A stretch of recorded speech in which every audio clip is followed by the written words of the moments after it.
against the Western Plains Indians.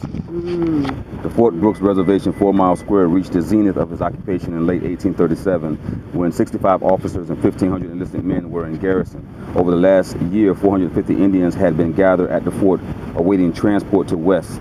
Others continued to come in or be captured. On June 2nd, 1837, Osceola and Abiaka and a war party of about 200 released the prisoners. General Jessup was disheartened. This campaign, so far as relates to Indian migration, he wrote, has entirely failed.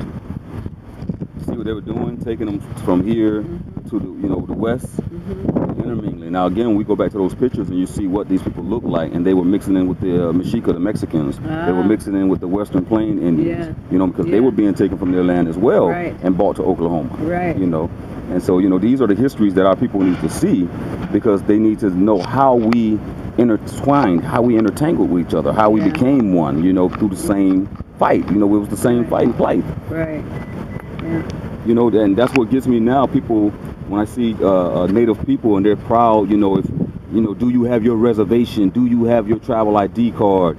Do you have this? Do you have that? And you're standing proud on something your ancestors fought against. They didn't want to be left on a reservation or isolated to one reservation. They needed to follow the buffalo roam so they could feed their people.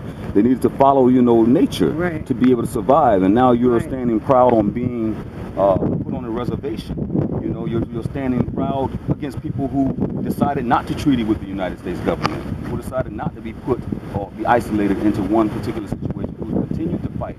And now you're being radical against these people because they didn't accept what you did accept, and you're trying to make it a proud thing that you're stuck on a reservation. It's like you had all this land to hunt on, all this land. You intermingled with tribes, and we traded and bartered and celebrated together. Now we can't do that because you're like, if you're not on the reservation, you're not Indian.